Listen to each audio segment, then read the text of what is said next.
नमस्कार, मैं हूं Amod Shrivastava. Amazing thought, amazing message, amazing information की दिशा में आज एक कदम और आगे। आज के इस चिंतन का विषय है कर्म में संतुलन।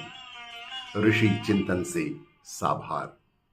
आपको यह मेरा वीडियो अच्छा लगे तो लाइक करें, शेयर करें और लाल बटन दबाकर सब्सक्राइब अवश्य करें। साथ ही बेल आइकन दबाना बिल्कुल ना भूलें। आज के इस चिंतन का विषय कर्म में संतुलन। आदि से लेकर अंत तक मनुष्य जीवन में कर्म ही कर्म भरे पड़े हैं। परिवार के लिए अन्न, वस्त्र आदि की व्यवस्था, बच्चों की पढ़ाई, रोजी रोजगार, बीमारियों का चक्कर, शादी ब्याह, मेल मिलाप आदि तरह तरह के कर्म उसे करते ही रहने पड़ते हैं।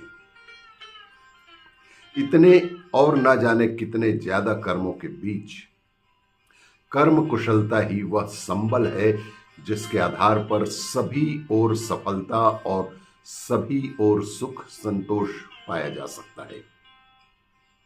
अन्यथा यदि एक कर्म सफल होकर अंजलि भर सुख देगा तो चार असफल होकर पास की भी सुख शांति छीन ही ले जाएंगे। कर्म कौशल इसी में है कि कामों की एक ऐसी व्यवस्था, एक ऐसा विधान बनाया जाए जिसकी धुरी पर सारे कर्तव्य अपनी अपनी कक्षा में वांछित गति से चक्कर लगाते रहें, जिससे हर काम पर दृष्टि रखी जाए और सब पर उचित ध्यान दिया जा सके। किन्हीं एक दो रुचिकर कामों में आसक्ति जोड़कर बैठे रहना सारे कर्म कलाप को छितरा देगा और तब उनको समेटने और संभालने में इतना और अनावश्यक रूप से श्रम करना पड़ेगा कि जिंदगी बोझ बनकर ही रह जाएगी।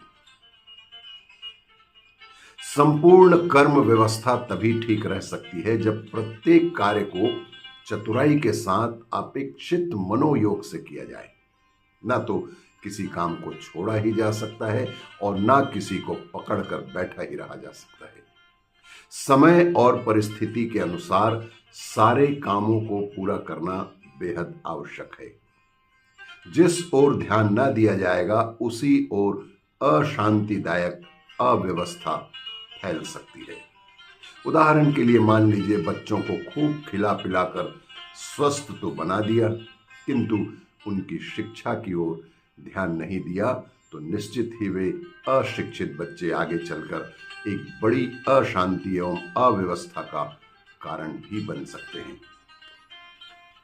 दिन और रात परिश्रम करके धन की प्रचुरता कर ली, पर उसको पुण्य परमार्थ अथवा अन्य आवश्यक कामों में व्यय करने में कृपणता की तो क्या वह धन चोरों, डाकुओं, ईर्ष्यालुओं और शत्रुओं की दुर्भिसंधि का केंद्र बनकर जीवन में भय और शंका उत्पन्न नहीं करेगा? क्या वह परिवार में कलह और संघर्ष का सूत्रपात नहीं करेगा? दिन भर काम तो खूब किया जाए और आहार की ओर ध्यान न दिया जाए तो क्या स्वास्थ्य सुरक्षित रखा जा सकता है? यदि किसी एक ओर आसक्ति जोड़कर बैठा रहा जाए तो भी जीवन में शांति तथा स्थिरता के लिए खतरा पैदा हो जाएगा। पुत्र से आसक्ति है, उसकी पढ़ाई, रहन सहन, स्वास्थ्य, सुंदरता पर पूरा ध्यान देते हैं, पर पुत्री की यदि उपेक्षा करते हैं तो क्या ये आशा की जा सकती है कि उस पर इस पक्षपात की अशांतिकारक प्रतिक्रिया न होगी? इसी प्रकार यदि शरीर से आसक्ति रखकर आत्मा की और आत्मा को प्रधानता देकर शरीर की सर्वथा उपेक्षा कर दी जाए तो ना तो लोक बनेगा और ना ही परलोक। और ऐसी स्थिति में लोक और परलोक दोनों ही बिगड़ सकते हैं। इसलिए कर्मों में संतुलन का होना बेहद आवश्यक है। आपको ये मेरा वीडियो अच्छा लगे तो लाइक करें, शेयर करें और सब्सक्राइब अवश्य करें। धन्यवाद।